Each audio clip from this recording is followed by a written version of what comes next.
Hola a todos, vamos a hablar de sistema facial y abordaje global del cuerpo desde el modelo de tensegridad.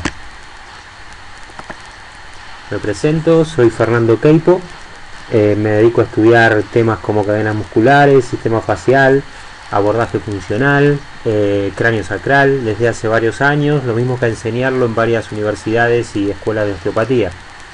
Así que vamos a tratar de explicar el modelo de tensegridad como para entender el funcionamiento del sistema facial. Partimos del concepto de globalidad. Cuando hablamos de globalidad en terapia manual nos apoyamos siempre en tres sistemas. ¿Cuáles son estos tres sistemas? Circulatorio, nervioso y facial. ¿Por qué? Vamos a ver unas imágenes. Aquí tenemos el cuerpo donde quitamos todas las estructuras y dejamos solo las estructuras circulatorias o solo las estructuras nerviosas, y lo mismo pasaría con las estructuras conectivas o lo que es el sistema facial. Entonces, si nosotros conseguimos quitar todos los sistemas y dejar solo uno de estos tres, como vemos en la imagen, la forma del cuerpo se mantiene. Esto quiere decir que son sistemas que están prácticamente en todas partes. ¿Por qué? Porque conectan todas las estructuras. Con el sistema facial, aquí las imágenes anteriores eran más macro, aquí tenemos una imagen más micro, ¿sí? Donde se ve un poco la estructura del sistema conectivo, del tejido conectivo, de esta idea de panal de abeja, donde le quitamos las estructuras y dejamos solo la estructura conectiva o la estructura facial. Entre todo esto van el resto de las estructuras corporales. Entonces, podemos decir que estos tres sistemas representan las tres grandes redes o vías de comunicación del cuerpo. ¿Por qué? Porque comunican todas las estructuras corporales y además de eso transmiten información entre ellas. Información química, información dolorosa, información sensitiva y también información mecánica. Al hablar de información mecánica, estamos hablando de sistema facial.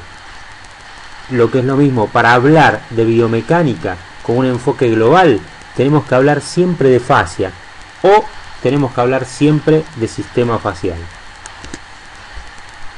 Entonces, el sistema facial comunica todas las estructuras corporales: huesos, músculos, vísceras, estructuras nerviosas y circulatorias. Por lo tanto, es un poco el eje del cuerpo. Si nosotros analizamos el cuerpo desde un punto de vista mecánico, con un enfoque global, de totalidad, de integración, la fascia va a ser el elemento principal, el tejido conectivo. ¿Por qué? Porque conecta todo. Entonces aquí tenemos una representación muy gráfica y muy sintética, ¿no? El hueso, el músculo, la víscera, el sistema nervioso, todos están de alguna manera conectados, envueltos, colgando del sistema facial. Entonces, ¿por qué es tan importante este sistema? Un poco por esto, porque va a representar el esqueleto dinámico del cuerpo. O sea, vamos a hablar de un esqueleto mucho más adaptativo, mucho más dinámico justamente. Aquí tenemos una imagen gráfica sacada del texto de Paoletti, que es un osteópata que escribió sobre fascias, que es muy representativa de esta idea de esqueleto dinámico, de este sistema de cuerdas que conecta y comunica todas las estructuras. Entonces, ¿por qué es importante? Porque mantiene la cohesión entre todas las estructuras y además obliga y a la vez permite una permanente adaptación del cuerpo, que es la clave de cómo funcionamos. Ahora, ¿cómo explicamos el interesante funcionamiento del sistema facial? Bueno, a través del modelo de tensegridad. Obviamente hay muchas maneras de explicarlo. Una de ellas es el modelo de tensegridad. ¿De dónde sale la idea de tensegridad? Sale de la palabra tensegrity, mal pronunciada, o tensegrity, que es de alguna manera representa lo que es integridad funcional. Integridad tensional. Esto parte de un concepto netamente arquitectónico, ¿sí? Que lo empezó a mencionar el arquitecto Fuller en 1920 y luego llevó a la práctica su discípulo Snelson. Pero básicamente es la imagen que tenemos a la derecha. Pues sabemos cómo, según este concepto, las estructuras arquitectónicas se mantienen en equilibrio a partir de la acción de una tensión continua a través de un sistema de cuerdas que sostiene elementos discontinuos que son los palos. Eso es un poco la teoría. Entonces, si esto lo llevamos al cuerpo, ¿sí?, a la idea de funcionamiento global del cuerpo, podemos decir que el cuerpo funciona como un sistema de cuerdas y palos, o sea, un sistema que está en permanente equilibración.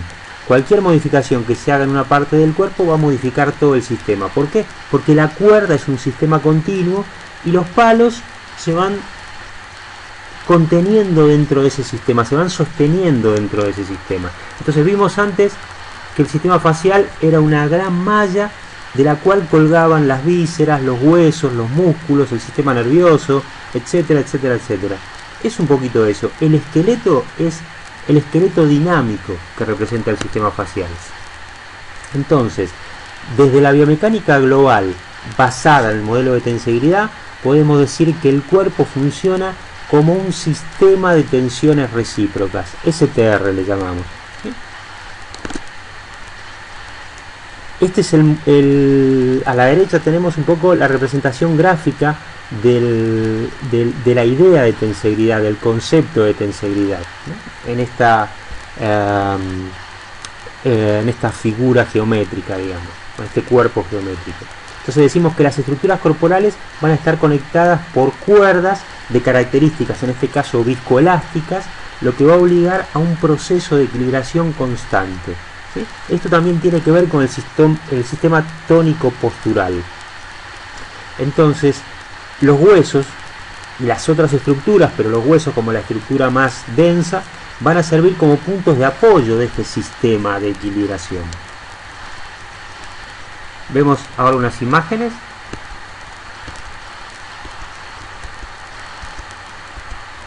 Esto es lo que queremos representar, es un poco el esquema que vimos anteriormente, que en un sistema tridimensional, en este caso lo hacemos plano para hacerlo un poco más sencillo, pero sabemos que el sistema facial es un sistema tridimensional, y vemos como en la práctica está en continuo proceso de movimiento, de adaptación, de equilibración.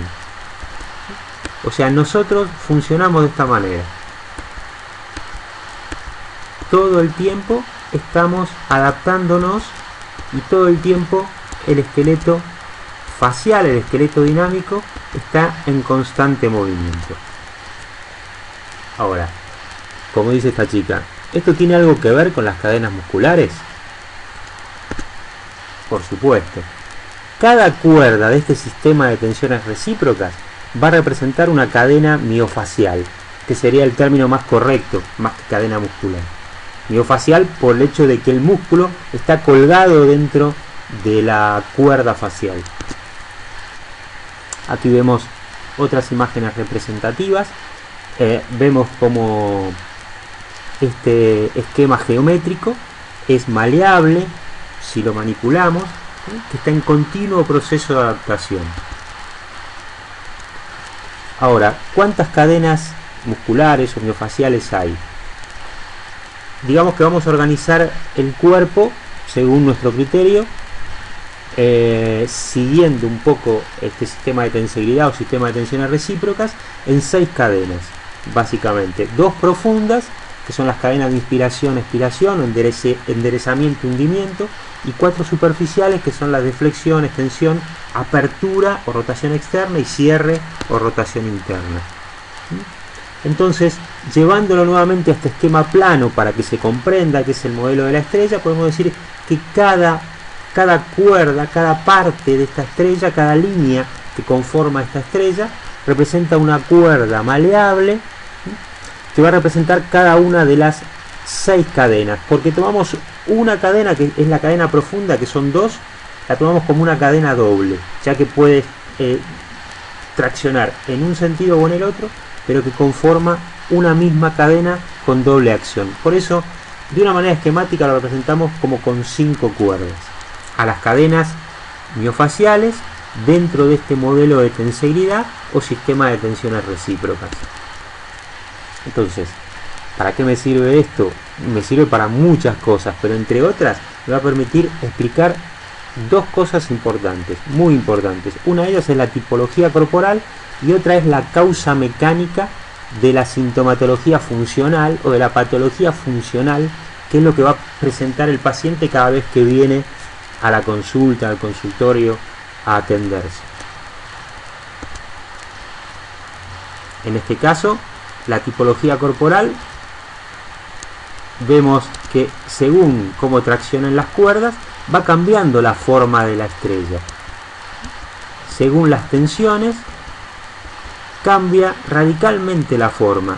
O sea, según las cadenas miofaciales que se activan, van generando modificaciones en la forma del cuerpo. Esto constituye la tipología corporal. Según los cambios en la tensión de las cadenas, se modifica la forma del cuerpo. Y así tenemos cuerpos muy diversos. Según se activa una cadena posterior, una cadena anterior, una cadena de flexión, de apertura, de cierre. Y la otra parte importante que decíamos es que podemos explicar la causa mecánica de la sintomatología o de la patología funcional. O sea, que cuando una cadena tiene un exceso de tensión que queda fijado, porque en realidad las cadenas están todo el tiempo modificando su tensión, pero cuando este exceso queda fijado en alguna cadena, va a obligar a las otras, sobre todo a las que constituyen las cadenas antagonistas compensadoras de esta que quedó fijada, a aumentar su tensión excéntrica. De esta manera van a ir descompensando el cuerpo, generando pérdida de movilidad articular, compresiones de las vías circulatorias y nerviosas, alteración de la función visceral, etc. Y esto es la base de la sintomatología que traen nuestros pacientes cuando vienen a vernos. Entonces, volviendo al modelo, la estrella va cambiando según la tensión que recibe. Si esta fuera la normalidad, aquí podemos ver una fijación que a lo mejor está más hacia la derecha y en la parte inferior. Hay una cadena que quedó tensa y obliga a la compensación de otras. Ya vamos a ver que la tensión aparece por un lado y el síntoma generalmente aparece por otro. Por eso entender un poco este sistema, entender este modelo, nos sirve para poder detectar el síntoma dentro de la globalidad, que es un poco la base de lo que queremos explicar con toda esta teoría. Aquí vemos otro tipo de descompensación, aquí vemos otro. Ahora, ¿cómo aplicamos estos principios para el diagnóstico funcional y el tratamiento global? Es demasiado para este video, así que lo vamos a dejar para el próximo informe. Les prometo que en un próximo informe vamos a llevar un poco toda esta teoría al tratamiento, siempre tratando de hacerlo de una manera sintética y gráfica, ¿sí? Si quieren comunicarse con nosotros, dejamos abajo algunas referencias para conectarse y seguir recibiendo información. Desde ya, muchas gracias. Chau a todos.